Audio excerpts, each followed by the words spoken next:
Ito ang nakakagimbal na balita at pinag-uusapan ngayon sa mundo ng social media. Tunay talaga na walang baho ang hindi aalingasaw at walang lihim ang hindi nabubunyag.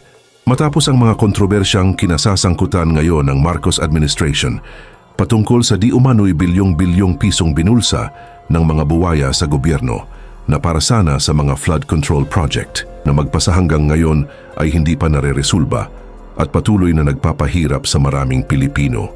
Senate Blue Ribbon Committee Chairman Rodante Marcoleta hindi na nakapagpigil pa at tila sinampal nga nito ng katotohanan at kahihiyan ng spokesperson ng Malacanang na walang iba kundi si Attorney Claire Castro.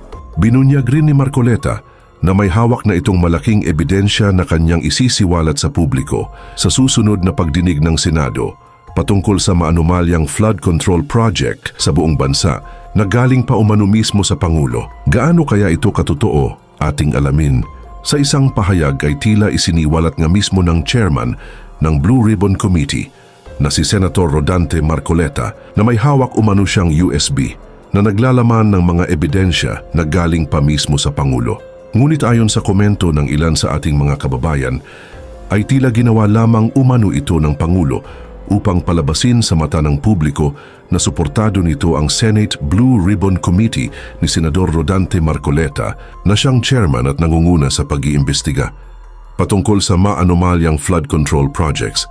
Gayong alam naman nito kung sino-sino ang ilang opisyal ng gobyerno na sangkot sa pagnanakaw ng pondo na para sana sa flood control, partikular na sa Kongreso na pinangungunahan ng kanyang pinsan na si House Speaker Martin Romualdez. Ayon pa nga sa komento ng ilan sa ating mga kababayan, huwag po magtiwala basta-basta kanino man, Senator Marcoleta, praying for your safety. Nagbabait-baitan si Bangag, kunwaring nagmamalasakit at walang kinalaman sa nangyayari sa bansa. Take extra care lang dahil maraming galit sa iyo sa pagka-straightforward mo. Matalino, matapang lalo na sa katotohanan. Karamihan galit dahil hindi na maka-sidekick. At narito, panoorin pa natin ang buong video. May nagbigay din ng komento, sabi niya, teka lang, hindi kaya ganyan din sabihin ng Pangulo na para bagang inuunahan siya ng Blue Ribbon Committee? Kasi mas nauna daw po nagpatawag ng investigasyon ang Pangulong Bongbong, Sen eh. Nagpatawag ng? Nagpa-imbestiga itong flood control projects. Di ba, nung kanya hong SONA at bago yung first day ninyo ay nagkaroon na ng... So di dapat sana ang Pangulong na nagsabi, huwag nyo na muna akong unahan. Pwede ba nga niya mag-imbestiga na lang muna kayo ng iba? Ako na rito. Walang sinabing gano'n ng Pangulo. Ang totoo niyan, siguro kailangan sabihin ko na rin ngayon. Sige nga po, oo. Bago ako nag-imbestiga, yung unang araw na investigasyon, opo, nagkausap kami ng Pangulo. Ba?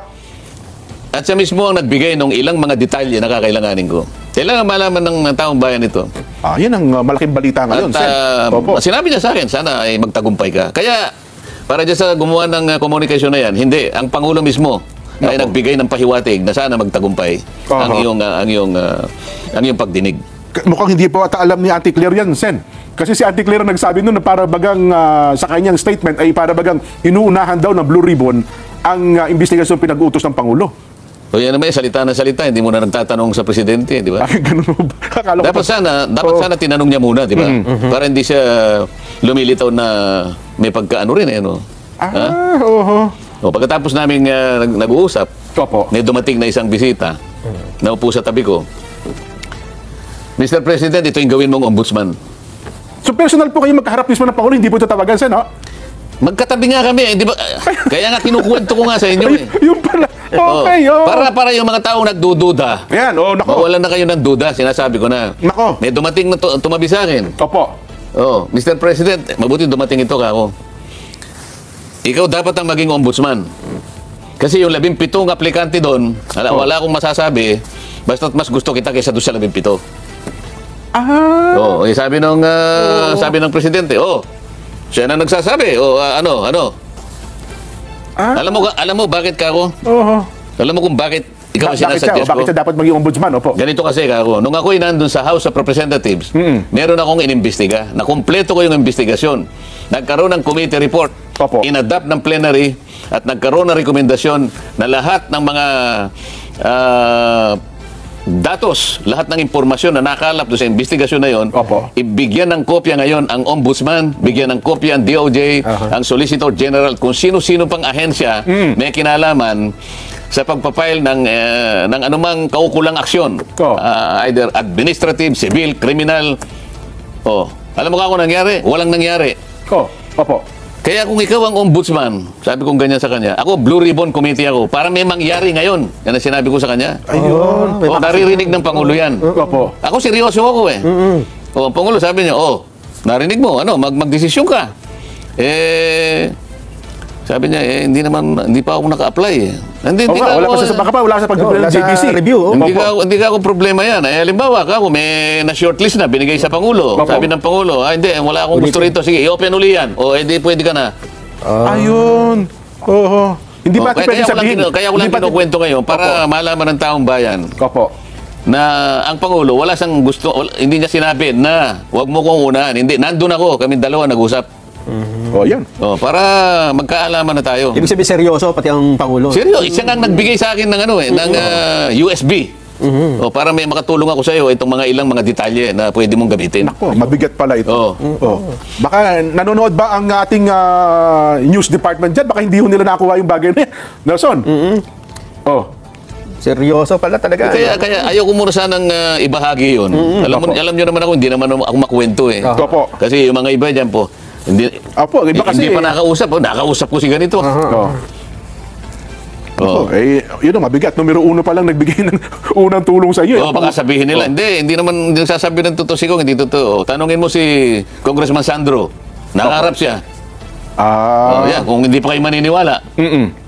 Nung araw at oras. Sige nga, magsalita kayo ngayon. Hindi nyo man lang kami natawagan ni Nelson Sen para may saksing buhay na magpapatotoo na ganap nga yung usapan na yun. Mas mabuti ba yung ganito Sen, na kaagapan nyo ang presidente sa investigasyon? Baka sabihin nila parang hindi yata tama. Anong kaagap? Ako nag-iimbestiga. Ako ang aking komite. Siya, nagpahayag siya ng sana ay magtagumpay ka. Ano masama doon? Kapag nagtagumpay ako, magtatagumpay ang kanya. Hindi ba? Para sa taong bayan ito. Sa bagay, binuksan niya yung isumbong sa Pangulo eh. Dahil ako yung investigat. Committee ko ito eh. Mandate niyo yan eh. Mandato ko ito eh. Ngayon ang Pangulo, kung gusto nilang mag-imbestiga, parallel. Wala ko makita ang problema doon. Pero sa akin niya nga binigay eh. Katunayan na sa'yo sumusuporta, binigyan pa kayo ng USB. Yes. Yun ang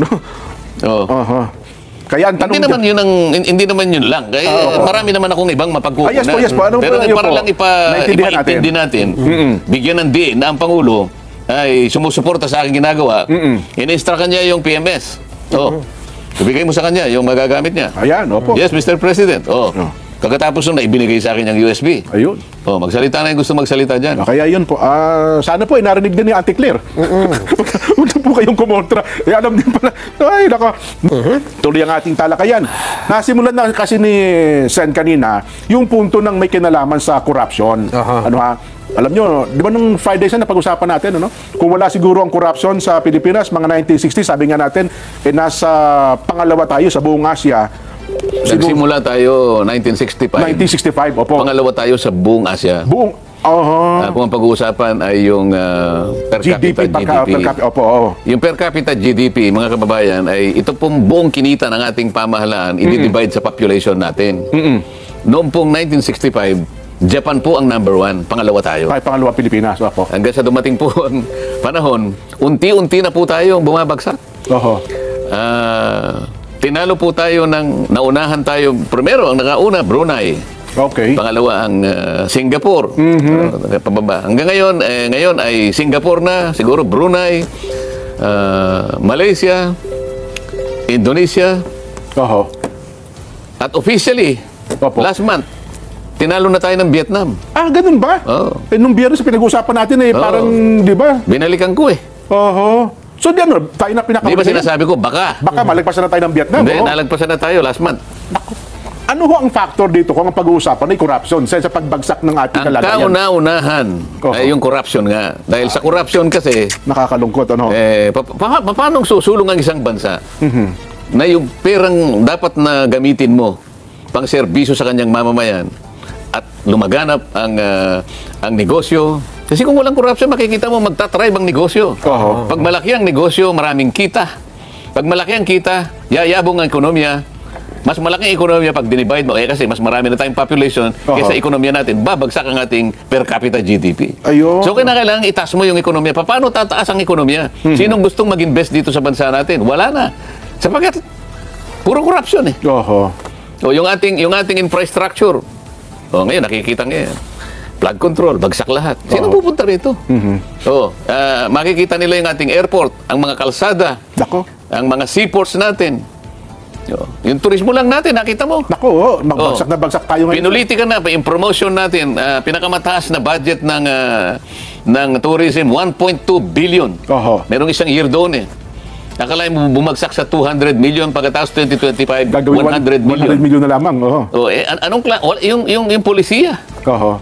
Pero di ba sa pagpapayabong po ng ekonomiya ng ating bansa, ang isa sa pinakamalaking factor sana ay ang construction, pagawaing bayan, para ang pera natin umiikot. Ang problema, sa pangyayari ito na napasok ng corruption, hindi lang naman kasi construction, bagamat ilalatag mo yung tamang infrastructure. Yung mga big ticket projects. Pagandahin mo yung infrastructure, road system mo. Pagandahin mo yung seaports. Pagandahin mo yung airport. Kasi yung kalakalan, tinitingnan kung paano mo i-move yung kalakal. Yung port mo, nakita mo naman yung ating pier. Pagka natambak na yung mga, wala na paglalagyan yun ng yung container. Yung mga container van. So, yung papasok ngayon, alisin mo lang yung container buwan-buwan, para makapasok yung barko para... Ganito paano nga yung sistema, pati yung framework at paraan, kung paano nga yung pagdaloy ng negosyo, talagang nandun ang corruption. Meron kang Bureau of Customs na pinakakorap yata sa buong Asia. Hindi tayo magiging isang bansa na talagang kung pag-uusapan ay pangkabuhayan, ay lalakas kagaya ng ibang bansa ngayon. Pero sa tingin niyo ba, ikaw, yung lawak na ng corruption sa atin, may chance pa ba? Sabihin, medyo... Paano natin sisimulan? Paano natin masisimulan? Kasi halos lahat na ng sangay, pati sektor, di ba? Pati media, may corruption eh. Kailangan lang magsama-sama ang mga Pilipino na kung makilala nila na ang problema natin talaga ay corruption, mag-isip-isip na tayo. Gumawa na tayo ng paraan. Pansarili, pangkomunidad, panggrupo, lahat. Kailangan magpasya tayo na siguro ay panahon na. Wag na tayo. Yung iiwanan nating generation. Ito ba ang gagawin? Nagkahuli-huli na tayo eh. Malapit na tayong unahan ng Cambodia. Ang susunod na tatalo sa atin, Cambodia. Tapos isip-isipin mo, pangalawa ka sa buong Asia. Ibig sabihin nun, Southeast Asia, number 1 ka. Pagkatapos mapupunta ka sa bandang ilalim, anong ginawa mo bilang isang bansa? Baka pati Timor-Leste, lagpasan na tayo. Isip-isipin mo, 1965 din. Agricultural economy tayo. Mayaman ang ating lupa. Mayaman ang ating kabundukan, mga mineral, nandyan, karagatan natin. Yung ating populasyon, bata pero matalino. Nasa atin lahat ang mga factors para tayo ay pumalaot na isa sa pinakamalalaking ekonomiya. Ilang dekada lang iniwanan tayo ng Singapore, milya-milya. Naging tiger economy. Iniwanan tayo ng China, ng Taiwan, ng Singapore. Tayo ang nagpabaya sapagkat, ito nga, nakain tayo ng corruption. Ngayon, pinag-uusapan natin ngayon, flood control. Ngayon lang nabuksan siguro dahil talagang nakita, isip-isipin mo na 4 na taon lang, 2022, 23, 24, ngayon matatapos ang 25. 1.2 trillion ang ginugol.